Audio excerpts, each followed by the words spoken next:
Everyone, तो कैसे हैं आप सब। पढ़ाई आसान है। तो बच्चों अब हम लोग पढ़ेंगे क्या, डेंसिटी ऑफ न्यूक्लियस। क्या पढ़ेंगे? Density of nucleus. दो चीज पढ़ चुके हैं, शेप और साइज। साइज मतलब रेडियस ऑफ द न्यूक्लियस पढ़ चुके हैं बहुत ही अच्छे से डिटेल में। अब देखते हैं, इसको देखते हैं। डेंसिटी ऑफ न्यूक्लियस किस चिड़िया का नाम है, इसको देखते हैं। डेंसिटी ऑफ द न्यूक्लियस मतलब क्या, न्यूक्लियर डेंसिटी हम लोग पढ़ेंगे, न्यूक्लियर डेंसिटी पढ़ेंगे। अब हम लोगों ने डेंसिटी का फॉर्मूला बचपन में पढ़ के रखा है क्या, density is equals to mass upon volume. यहीं से स्टार्ट करते हैं, ठीक है बच्चों की तरह। तो हम लोगों ने स्टार्ट किया यहां से, हमें पता है density is equals to mass upon volume होता है। यहां पे हमें निकालनी है density of what, density of nucleus. तो मतलब डेंसिटी ऑफ न्यूक्लियस को मान लेते हैं रो, एन से कर दिए। हाँ कि ना, समझ में आया कि ना। डेंसिटी को इस सिंबल से क्या कहा जाता है, एन नीचे लगा दिए, मतलब न्यूक्लियस का निकाल रहे हैं। इज इक्वल्स टू मास, मास किसका, न्यूक्लियस का निकाल रहे हैं तो न्यूक्लियस लिख दिया। Mass of nucleus upon volume of nucleus, volume था वॉल्यूम ऑफ न्यूक्लियस। हाँ कि ना, इतना कह सकते हैं, इतना समझ में आ रहा। अब ये बताइए मास ऑफ न्यूक्लियस क्या होता है, किस पे डिपेंड करता है, प्रोटॉन और न्यूट्रॉन पे। हाँ कि ना, तो मास ऑफ न्यूक्लियस किसका हो जाएगा, समीशन ऑफ प्रोटॉन न्यूट्रॉन। हाँ कि ना, और summation of proton neutron mass number होता था जिसको रिप्रेजेंट करते थे किससे, ए से। हाँ कि ना, समझ में आया कि नहीं।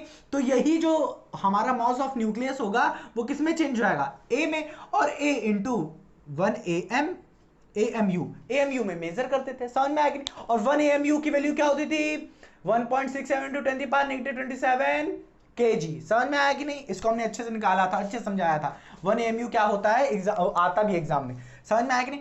तो A into 1 AMU upon volume, volume of nucleus क्या होता है, माना था हमने ना कि न्यूक्लियस स्फीयर शेप का होता है, और स्फीयर शेप का क्या वॉल्यूम क्या होना चाहिए, 4/3πr³। 9th क्लास से पढ़ते आ रहे हैं, समझ में आया कि नहीं। तो इसको लिख देंगे।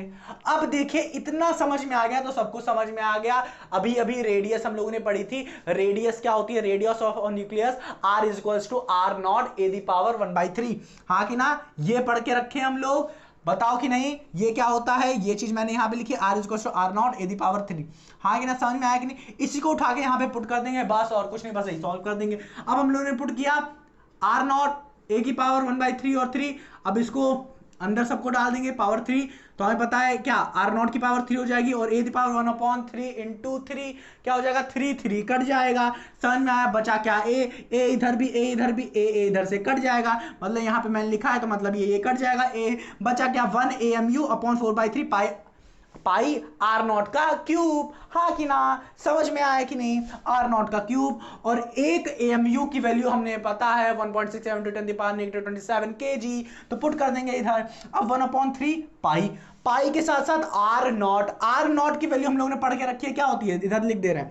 R0 की वैल्यू क्या होती है, यहां पे क्या लिखे हम लोग, 1.2 × 10⁻⁻15 मीटर होती है, जहां पे -15 मीटर 1 फर्मी के इक्वल होता है। समझ में आ रहा है कि नहीं, समझ में आया कि नहीं। तो इसको लिख दिया हम लोग। अब जैसे ही लिखे तो ये सब वैल्यूज क्या हो गई, कांस्टेंट हो गई। 1.67 × 10⁻⁻27 kg, और ये भी कांस्टेंट, 1/3 पाई भी कांस्टेंट, 1.2 × 10⁻⁻15 भी कांस्टेंट। तो अब जब इन कांस्टेंट को सॉल्व किया जाता है, तो जैसे ही इसे सॉल्व किया जाता है बच्चों, तो ये जो हमारी डेंसिटी है वो अप्रोक्सीमेटली किसके, 2 × 10⁻17 kg पर मीटर क्यूब आ जाती है। समझ में आ रहा है, इतनी ज्यादा डेंसिटी आ जाती है, इतना ज्यादा डेंस होता है। समझ में आया कि नहीं। तो ये वैल्यू आ जाती है न्यूक्लियर डेंसिटी की। यहां पे बच्चों आइसोटोपिक इफेक्ट मैंने नहीं कंसीडर किया है, तब यहीं पे ए कट गया था, समझ रहे हैं। या इसको और अच्छे टर्म में अगर आप समझना चाहते हैं तो मास डिफेक्ट के टर्म में समझ लीजिएगा, ठीक है। अभी पढ़ाएंगे उसमें ज्यादा अच्छा समझ में आएगा। मास डिफेक्ट में क्या है, यहां पे जो वैल्यू होगी, यहां पे जो ए होगा, ठीक है, समझ में आ रहा है कि नहीं, ये हो सकता है कम हो। मतलब मान लेते हैं यहां पे अगर 65 है, तो यहां पे जो ए की वैल्यू आएगी वो होगी, मान लेते हैं 62 63। समझ में आ रहा है, अगर 65 है यहां पे, तो मान लेते हैं कुछ होगी यहाँ पे, जैसे 70 ले लेते हैं, 75 होगी, तो मतलब ज्यादा नहीं, डिफरेंस नहीं। तो मतलब क्या होगा, ए तब उस केसेस में ए नहीं कटेगा। तो यहाँ पे आइसोटोपिक इफेक्ट या फिर कहते हैं मास डिफरेंस जो है, हमने मास डिफेक्ट जो है वो मैंने कंसिडर नहीं किया यहाँ पे, इसीलिए ए कट गया है। अभी एक क्वेश्चन सॉल्व करेंगे, वहां पे अच्छे से समझ में आ जाएगा। ठीक है, इतना समझ में आ गया मेरे प्यारे बच्चों। तो यहां से क्या हो गया, डेंसिटी ऑफ द न्यूक्लियस हमें निकल के चली आई। क्या निकल के आई है, 2 × 10⁻17 kg मीटर क्यूब, ठीक है, पर मीटर क्यूब। अब बच्चों अगर हम लोग इसको कंपेयर करें वाटर के टर्म में, मतलब वाटर की जो डेंसिटी होती है, वाटर की डेंसिटी क्या होती है, कौन बताएगा मुझे, किसी को याद है?